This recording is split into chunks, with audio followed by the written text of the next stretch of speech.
Bienvenue dans Sacrée Sexualité, le podcast où on parle de sexualité, mais pas comme à la télé. Je m'appelle Livia Quero, je suis écrivaine, je suis coach en sexualité et je suis aussi très fan de comédie romantique. Et tu vois, dans les comédies romantiques, le sexe c'est toujours automatique, fluide, génial et parfait. Et ça ressemble pas trop à la réalité. On ne nous montre pas tous les moments maladroits, compliqués, qui sont durs à naviguer. Et on ne nous montre pas non plus toute la dimension magique, sacrée de la sexualité qui va bien au-delà de mélanger les corps. Eh bien, tu sais quoi, dans ce podcast, c'est exactement ce qu'on va faire. On va parler des choses qui sont un peu compliquées, un peu difficiles et dont personne ne parle jamais.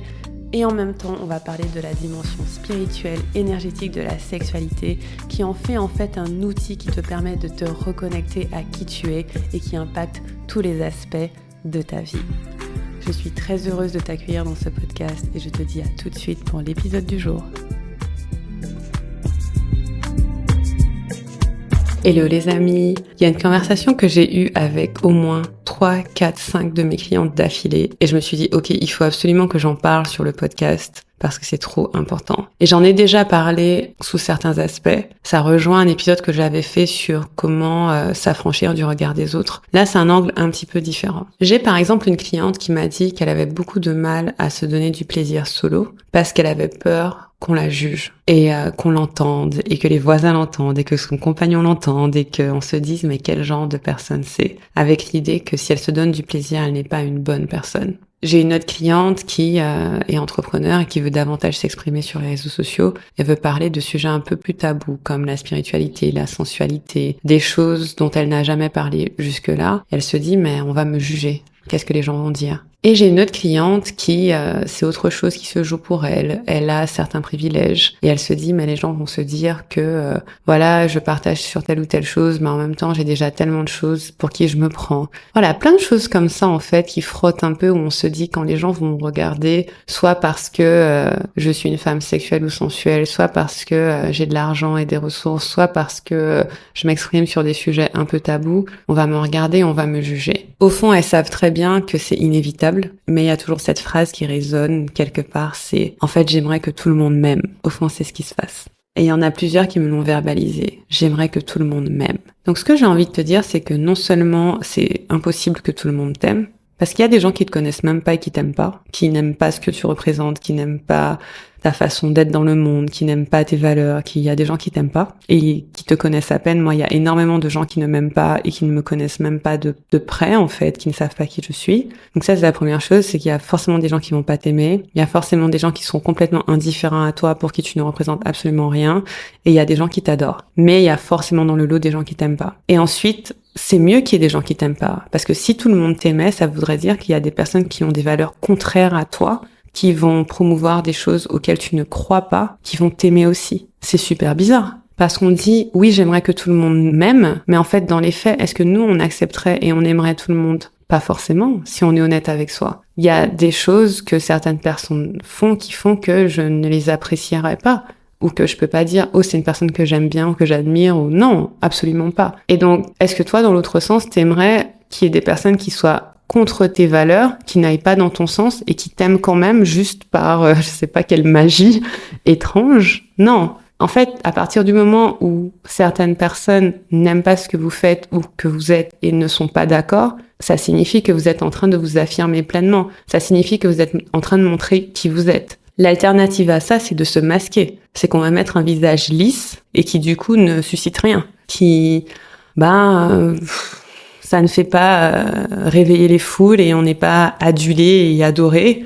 On n'est pas non plus détesté. Ce qu'on crée, c'est rien, la neutralité. Et donc ma question pour vous, c'est est-ce que vous préférez avoir des gens qui vous aiment beaucoup et des gens qui ne vous aiment pas, mais qui sont même pas proches de vous, ou que tout le monde soit indifférent à vous? Et après, il y en a parmi vous qui aimeraient bien que tout le monde soit indifférent à vous parce que vous voulez pas être vu. Mais dans le fond, on a tous envie d'être vus à une certaine échelle. On a tous envie d'exister à une certaine échelle. On a envie qu'une part de nous soit exprimée. On a envie que ce soit au niveau de notre famille, que ce soit au niveau de la société, peu importe en fait. L'humain aime être vu parce que l'humain est un être social. Et donc, même s'il y a une part de vous qui veut se cacher, il y en a toujours une qui veut se montrer. Et donc ce truc de « je veux que tout le monde m'aime », ça cache pas mal de choses. Déjà, c'est faux, vous voulez pas que tout le monde vous aime. Vous voulez juste ne pas être confronté à l'inconfort de devoir défendre vos valeurs et de devoir défendre qui vous êtes. C'est ça la vérité. Par exemple, ma cliente qui n'ose pas se donner du plaisir parce qu'elle se dit qu'est-ce qu'on va penser de moi. Au fond, peut-être que les gens vont penser quoi, c'est qui cette meuf qui se donne du plaisir, qui vont le voir du mauvais œil. Mais en même temps, peut-être que c'est ok. Peut-être que c'est quelque chose qu'elle peut assumer. Et c'est ça qui est difficile. C'est le fait d'assumer qu'on est quelqu'un qui n'est pas approuvé de tous. C'est pas facile. Mais c'est ça, en fait, au final, qui nous cause problème. C'est qu'on se dit, merde, si je suis moi pleinement, si je me montre vraiment tel que je suis, je vais forcément susciter des réactions. Est-ce que je suis prête à me mettre debout et assumer ça, quoi? C'est là qu'il vient le courage. C'est là qu'il vient le système nerveux régulé.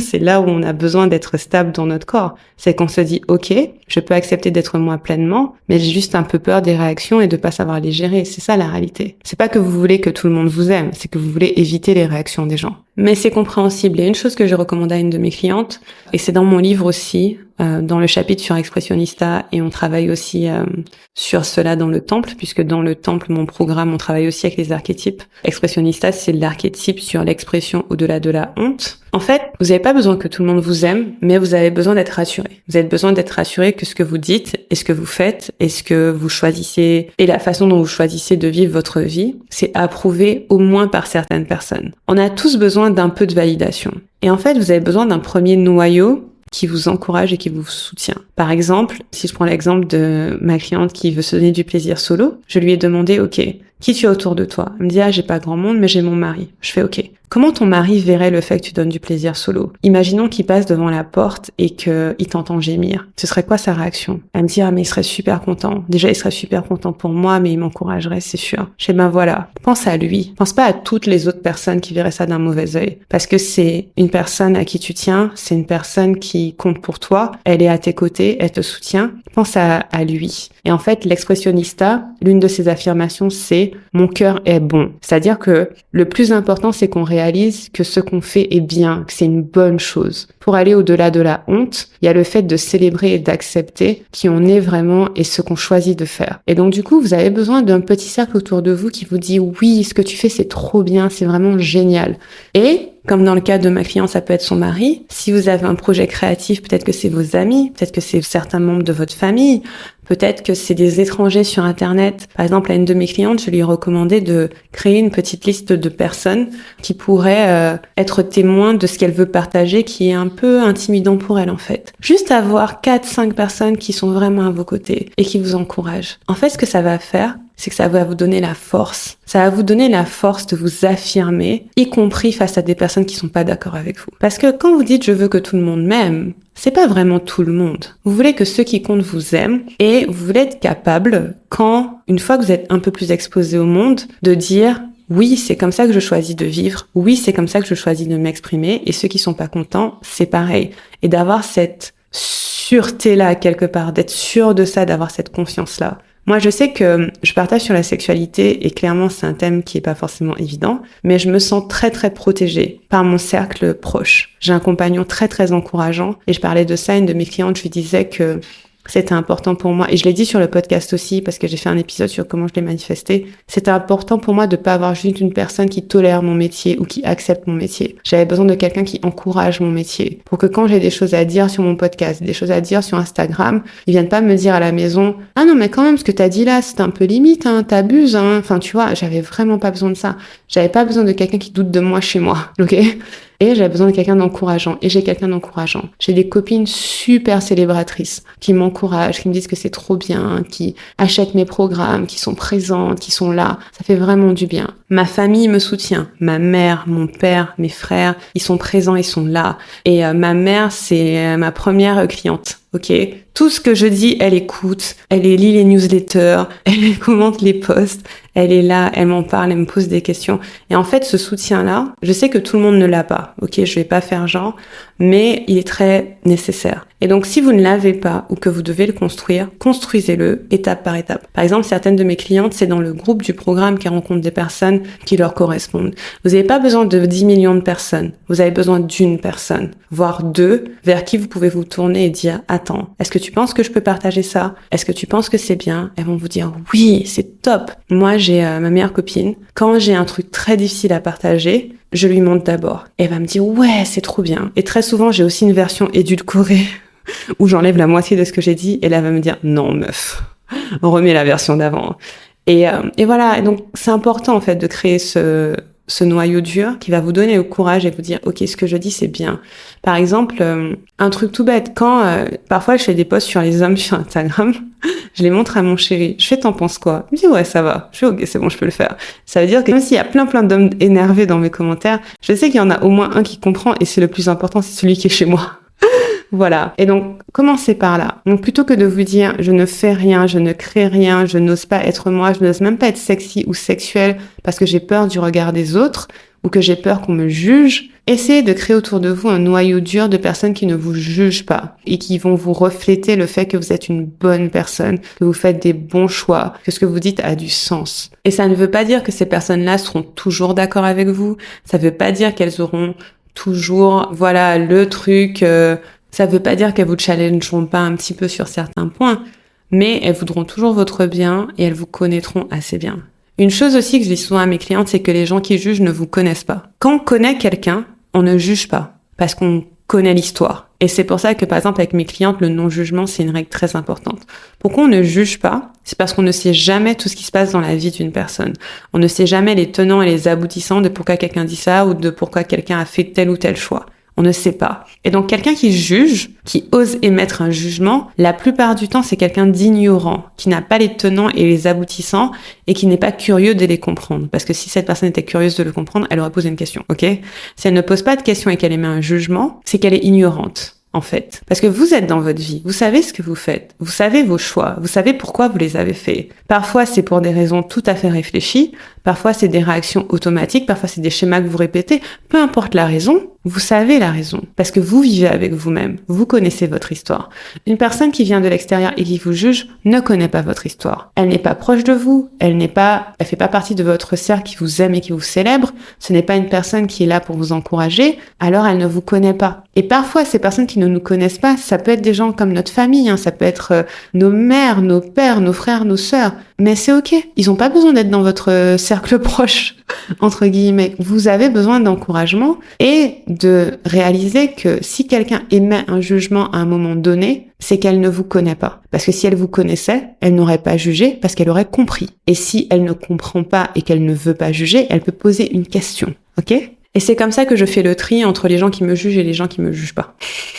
Si tu me poses une question, tu me juges pas. Peut-être pas. Si tu me poses pas de question, mais que tu fais une affirmation sur moi sans me connaître, tu ne sais rien en fait. Tu ne sais rien. Et donc si tu ne sais rien, j'ai même pas besoin d'échanger avec toi parce qu'on va échanger sur quelle base? C'est soit tu veux apprendre à me connaître, soit tu veux pas apprendre à me connaître. Voilà. Moi, j'ai cette croyance, après c'est un peu utopique et idyllique, mais j'ai la croyance que on ne peut qu'aimer quelqu'un qu'on connaît vraiment bien. Bon, déjà, il faut avoir envie de la connaître. Par exemple, j'ai pas trop envie de connaître Trump ou Elon Musk, tu vois. Donc bon. Mais je suis sûre que même dans leurs proches, il y a des gens qui doivent bien connaître comment ils fonctionnent et se dire « Waouh, je les adore ». Bref, c'est pas moi. Mais voyez ce que je veux dire? C'est un exemple un peu extrême, mais en fait, je vois avec mes clientes, par exemple, je travaille avec des gens de façon très intime et très proche. À force de connaître les motivations qui font certains choix, les histoires, les situations familiales, les choses comme ça, je me rends compte qu'on peut jamais rien juger. On peut jamais rien juger parce que c'est tellement complexe, en fait. Qu'est-ce qui fait que quelqu'un fait telle action? C'est super complexe. On peut ne pas comprendre, on peut ne pas être d'accord, ça c'est complètement ok. Certaines personnes peuvent avoir des choix qui vont contre nos valeurs. Par exemple, je sais très bien que certaines choses que je dis, certains choix que je fais, ma façon de m'exprimer, ça va contre les valeurs de certaines personnes. C'est complètement ok. Mais je préfère qu'elles s'éloignent de moi et qu'elles se disent ça ne me convient pas, plutôt que de me juger, parce que ça sert à quoi de me juger? La dernière chose que je veux dire, c'est que pour pouvoir être accepté de tous, il faudrait forcément se conformer à ce qu'on croit que les autres veulent voir de nous. On peut pas être accepté de tout le monde, de tout un groupe, sans faire semblant en fait. Vous voyez ce que je veux dire? Si tout le monde m'aime, c'est que je cache quelque chose. C'est qu'il y a une part de moi que je montre pas. Parce que tout chez moi n'est pas aimable par la masse. J'ai des traits de caractère, j'ai des comportements que plein de gens sont très légitimes de pas aimer et de pas accepter, c'est vrai. Voilà, j'ai des choses que certains considéraient comme des défauts, comme étant, comme je disais tout à l'heure, contre leurs valeurs, etc. Et donc ça veut dire que si je voulais être acceptée de tous, de la masse à l'unanimité, il faudrait que je masque les choses qui ne sont pas lisses chez moi. Il faudrait que je masque toutes mes aspérités, toutes mes conneries, toutes les erreurs que j'ai faites. Il faudrait que je masque ma façon de parler, ma façon de m'exprimer. Il faudrait que peut-être je me présente différemment, que je me maquille plus, j'en sais rien, que je représente l'image de ce qui est lisse et universel et acceptable. Donc à partir de moment, il va falloir choisir. Est-ce que je veux vivre pour être acceptée de tous, y compris des gens qui me connaissent même pas de près ou de loin, ou est-ce que je choisis de vivre une vie où je suis pleinement dans ma vérité et je suis entourée de gens qui m'aiment et qui me célèbrent pour qui je suis dans ma vérité et pas pour un masque que je porte. Parce que moi, j'ai déjà été aimée pour des masques que je porte et je peux vous dire que c'est épuisant, c'est très fatigant, c'est très difficile de maintenir un personnage. Alors que quand tu es pleinement toi, avec toutes tes conneries et toutes tes erreurs et toutes tes façons d'être qui sont un peu hors normes, quand t'es la meuf sexy, sensuelle que tu veux être, quand t'es la personne hyper créative, la personne un peu chelou, la personne qui parle un peu franchement, etc. Et que, avec tout ça, tu as des gens qui t'aiment, qui t'adorent, qui te célèbrent, qui sont trop contents d'être dans ta vie, ça, c'est la vraie réussite. Ça, t'as vraiment gagné, en fait. Vous voyez ce que je veux dire? Donc, il faut choisir son combat un peu. Hein. Il faut choisir. Est-ce que tu veux être aimé de toute une masse invisible de personnes que tu connais même pas, qui sont souvent une masse un peu abstraite de la société, on parle du regard des gens, mais on sait même pas de quels gens. Donc, est-ce que tu veux être apprécié de cette masse de gens sur Instagram, de gens de ton village, de je n'en sais rien? Ou est-ce que tu veux être aimé pour qui tu es par des personnes qui te connaissent bien, qui t'admirent pour la personne que tu es, avec tes qualités, tes défauts, tes choses super agréables et tes choses désagréables, tes choses compréhensibles et tes choses super cheloues? Est-ce que tu préfères pas ça? Parce que moi, franchement, je préfère ça. Je préfère savoir que les gens qui m'apprécient, ils m'apprécient même si je suis pas lisse, même si je suis pas parfaite, même si je change, même si je me contredis, même si je suis jamais à l'heure, etc. Non, j'avoue, je suis pas toujours à l'heure, mais j'ai que 5 minutes de retard à chaque fois. Ça va. Bref. Donc, dépasser la peur d'être jugé, c'est accepter que tu seras jugé de toute façon. Il y a forcément des personnes qui ne fonctionnent pas comme toi tu fonctionnes. Ta façon d'être est forcément à l'opposé de la façon d'être d'autres personnes. C'est ça qui fait la beauté du monde, c'est ça qui fait la diversité. Et donc ça veut dire qu'aussi tu as une voix spéciale à apporter, tu as une façon d'être spéciale à apporter. Je vois par exemple mes clientes qui veulent s'exprimer plus librement dans leur sexualité et dans leur vie romantique. Elles ont souvent porté un masque très longtemps de bonne petite fille sage, de petite fille qui ne fait pas de vagues. Mais c'était pas vraiment elle, c'était une version d'elle, mais cette version elle est obsolète, elle n'est plus à jour.